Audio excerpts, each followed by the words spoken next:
Hello बच्चों, आइए देखते हैं प्रश्न। समीकरणों के युग्म को विलोपन विधि तथा प्रतिस्थापन विधि से हल कीजिए।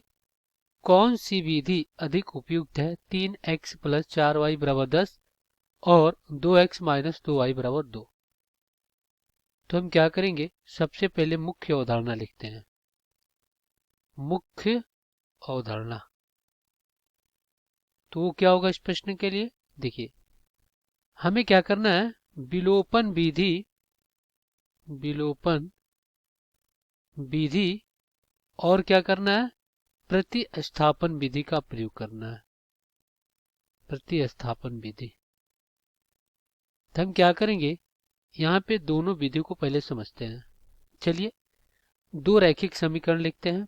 मान लीजिए हमारे पास x प्लस वाई बराबर a है और x माइनस वाई बराबर b है। यह हमारे पास दो समीकरण है। अब इसको विलोपन विधि से कैसे हल करते हैं? हम क्या करते हैं, दोनों समीकरण में किसी एक चर राशि के गुणांक को समान करके उस चर राशि को विलुप्त कर देते हैं दोनों समीकरण से। तो हमें एक चर राशि का मान मिल जाता है। उस चर राशि का मान किसी भी समीकरण में रखकर दूसरे चर राशि का मान ज्ञात कर लेते हैं। जैसे यहाँ पे देखा जाए तो दोनों का चिन्ह विपरीत है और दोनों चर राशि का गुणांक समान है। तो हम क्या करेंगे, इस समीकरण को जोड़ देंगे। अगर विपरीत चिन्ह नहीं होता तो हम क्या करते, घटा देते। अगर इसके गुणांक समान नहीं होते, मान लीजिए यहाँ पे 2 होता और यहाँ पे 1 होता, तो हम इसमें 2 से गुणा करके इनके गुणांक समान कर लेते। तो अगर हम जोड़ते हैं तो ये क्या हो जाएगा, कट जाएगा। तो ये क्या हो जाएगा, 2x और बराबर में क्या हो जाएगा, a प्लस बी। तो यहाँ से हमें एक चर राशि x का मान मिल गया, a प्लस बी बटा में 2। इसको हम किसी भी समीकरण में रख देते तो हमें एक चर राशि का मान और मिल जाता। ये तरीका होता है आपका विलोपन विधि का। और प्रतिस्थापन विधि क्या होता है, तो हम क्या करते हैं, एक समीकरण से एक चर राशि का मान ज्ञात कर लेते हैं। जैसे x प्लस वाई बराबर a है, तो इस समीकरण से x का मान निकालेंगे तो क्या हो जाएगा, a माइनस वाई, और इस x का मान दूसरे समीकरण में रख देंगे तो हमें एक चर राशि का मान पता चल जाता है और फिर उसका मान किसी भी समीकरण में रखकर दूसरे चर राशि का मान ज्ञात कर लेते हैं। तो ये तरीका होता है विलोपन विधि और प्रतिस्थापन विधि। तो आइए इसको हल करते हैं इन विधियों का प्रयोग करके। चलिए, आपका जो समीकरण है 3x प्लस 4y बराबर 10, इसको 1 बना लेते हैं। और दूसरा क्या है, 2x माइनस 2y बराबर क्या है, 2। इसको समीकरण 2 बना लेते हैं। अब हम क्या करेंगे, यहाँ पे विलोपन विधि का प्रयोग करेंगे। विलोपन विधि से तो इसमें हम क्या करेंगे, एक चर राशि का मान समान करने के लिए समीकरण 2 में गुणा कर देंगे किसके, 2 से। तो ये क्या हो जाएगा, 2 दूना 4x माइनस 4y बराबर 2 दूना 4। और ये क्या आपका 3x प्लस 4y बराबर 10। तो ये बन जाएगा समीकरण आपका 3।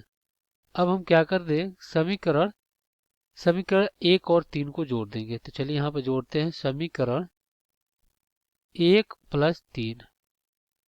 तो क्या हो जाएगा, समीकरण 1 क्या है, 3x प्लस 4y बराबर 10, 4x माइनस 4y और बराबर 4। हम क्या कर लेते हैं, इनको जोड़ लेते हैं। तो ये क्या हो जाएगा, कट जाएगा। यहाँ से 7x बराबर 14। तो यहाँ से x बराबर 14 बटा में 7 काटेंगे तो ये 2 बार में कट जाएगा। तो यहाँ से x का मान कितना आ गया, 2 आ गया। अब इसको समीकरण 1 में रख देते हैं। तो यहाँ पे लिखते हैं समीकरण 1 से। समीकरण 1 क्या है, 3x प्लस 4y बराबर 10। तो यहाँ से क्या हो जाएगा, 3 गुणे 2 प्लस 4y बराबर 10। तो यहाँ पे 3 दूना 6, तो 4y बराबर क्या हो जाएगा, 10 माइनस 6। तो यहाँ से 4y बराबर कितना हो जाएगा, 4 हो जाएगा। 4 से 4 हम काट सकते हैं। तो यहाँ से y का मान कितना आ गया, 1, और x का मान कितना हो गया, 2।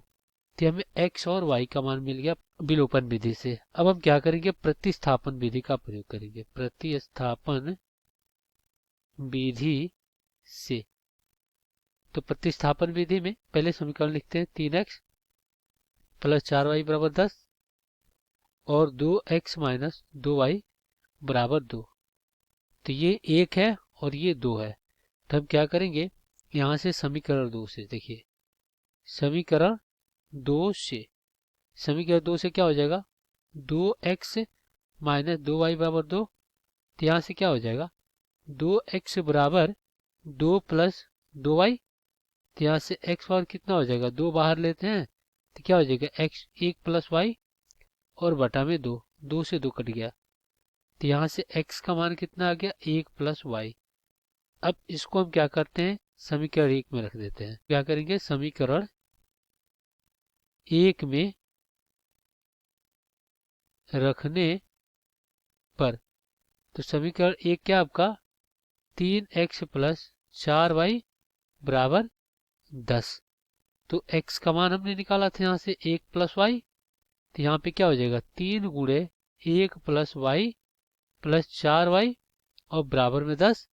तो ये हो जाएगा 3 करने 3 प्लस 3y प्लस 4y और बराबर में 10। तो ये कितना हो जाएगा, ये हो जाएगा 3 प्लस 7y बराबर 10। तो यहाँ से 7y बराबर में कितना आ जाएगा, 7। तो 7 से 7 कट गया, y का मान कितना आ गया, 1। x का मान ज्ञात करना है तो हमें पता है x बराबर 1 प्लस वाई। तो यहाँ से x बराबर क्या हो जाएगा, 1 प्लस 1। तो यहाँ से x का मान कितना आ गया, 2 आ गया। तो इस प्रकार प्रतिस्थापन विधि से x का मान कितना आया, 2 और y का मान कितना आ गया, 1। तो ये हो जाएगा आपका उत्तर। तो इसमें आसान हमें प्रतिस्थापन विधि लगा और यहाँ पे हमने क्या किया, विलोपन विधि और प्रतिस्थापन विधि का प्रयोग करते हुए दोनों समीकरणों को हल कर लिया। आशा करते हैं बच्चों ये प्रश्न आपको समझ में आया होगा। धन्यवाद।